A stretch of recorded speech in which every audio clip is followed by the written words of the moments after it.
Vanakkam, Namaste, and blessings to everyone. This is Dr. Bhairavi Balasubramaniam, PhD, the Sky Priestess. So today I'm going to be talking about the Mars-Pluto inconjunct in the skies.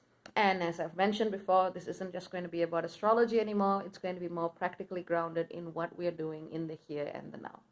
All of you have already been forewarned. So let's get started. So Mars is in Leo. And Mars's energy is all about, I don't want to say aggression first off, but really it does come down to that too. It's about the way we assert ourselves. It's the way we embody the yang archetype, or that dynamic movement or movement-oriented principle that is, in contrast to the yin archetype. But Mars's energy traditionally in astrology very much refers to the masculine, and that is an archetype that is found in all beings. So at its extreme, Mars is, of course, aggressive. It can be violent. It can be very volatile. It can very much exemplify attributes of what we call toxic masculinity.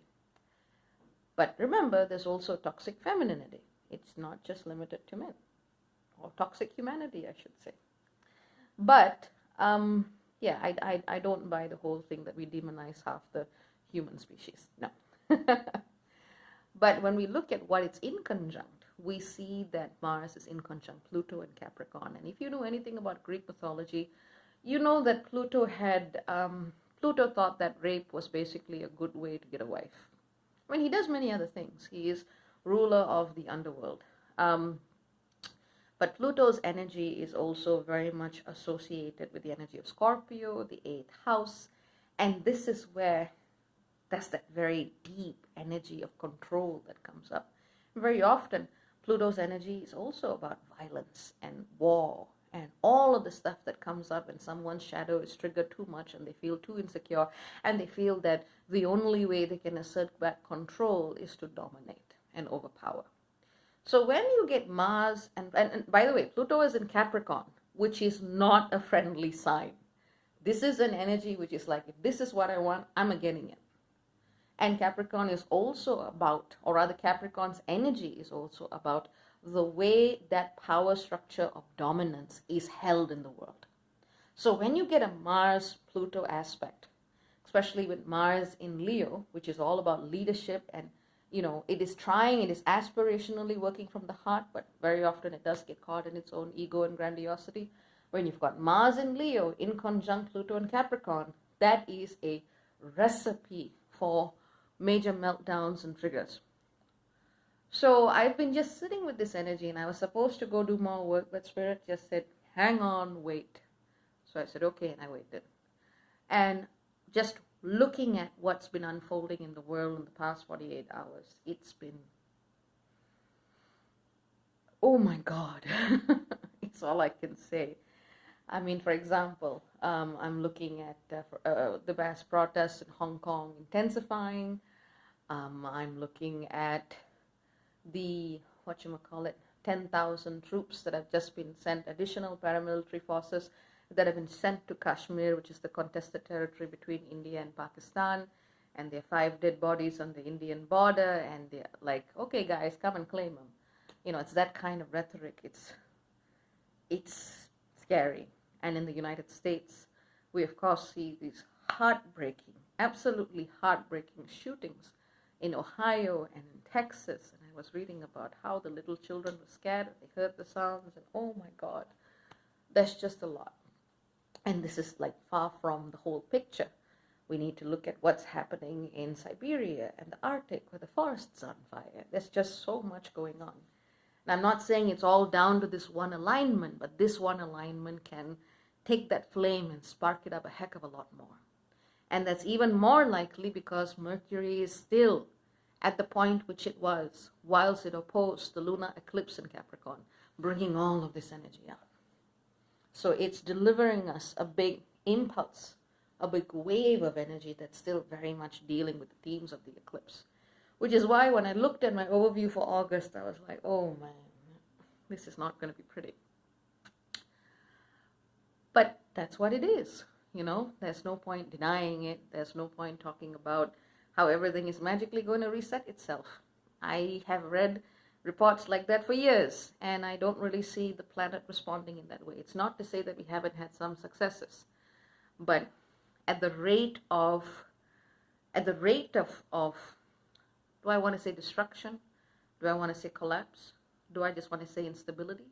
Do I want to say violence? At the increasing rate of violence we're seeing, I feel that as spiritualists, or really anyone who cares about the planet, we need to step up even more. The good work we're doing needs to be intensified. Now, the Mars-Pluto alignment can also bring a lot of triggering at the physical level, at the physical body. So, people with aspects of this playing out in the 6th house, the 8th house, the 12th house, they need to watch their health a little bit.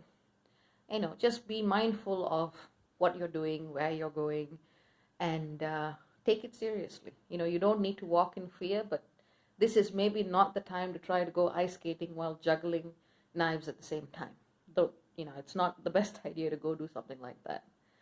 Now, you may be asking yourselves, what on earth in the astrology is causing all of this? And really, there are so many factors that are bringing these waves and waves of change all at the same time that talking about them might take a fairly long time.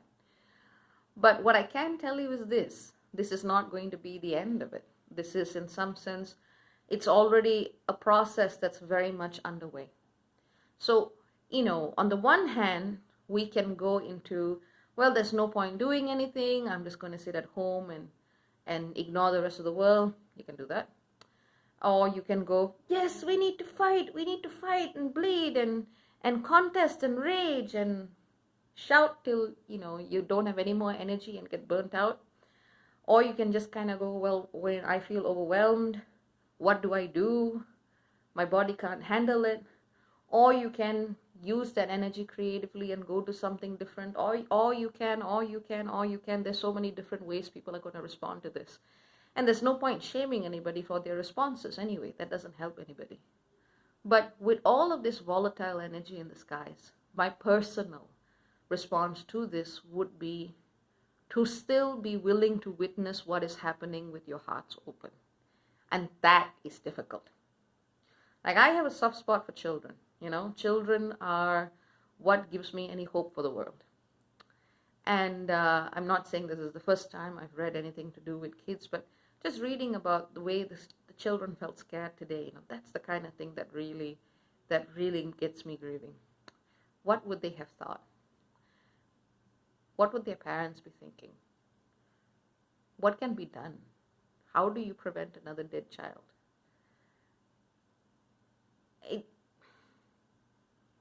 That's the kind of thing that really does not sit well with me, nor should it sit well with anybody, I believe.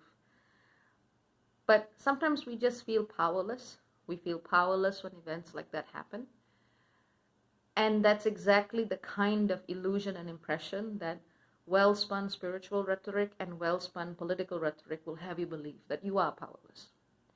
But if we were truly powerless, we would still be living under the rule of divine right of kings, and most of us would still be excluded from the vote. So this illusion, this sense of powerlessness, this sense of fear, and the kind of apathy that comes from it, that's what you want to break down. Now, systemic change is not going to happen overnight. But it takes time. It takes the right people. It takes a lot of energy. It takes a lot of creativity, and it takes the right moment. But that also means that you need to show up despite this darkness. And I don't use darkness in a way that says darkness is evil. There are parts of it that are very sacred.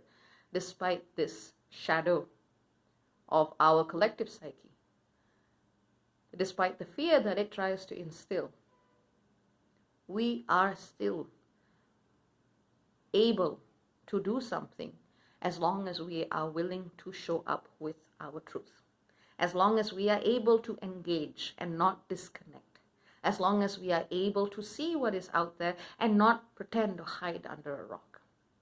That's where all of us still have something to give. And the moment we feel that we can't, system has already won. So don't let them. Now, this is not going to be the end of these alignments. Venus will meet in the inconjunct Pluto, Mercury will, and so on and so forth. So you'll be seeing more of this energy. But think about how you choose to act now. Take care. Many blessings. Ciao, ciao for now. Bye-bye.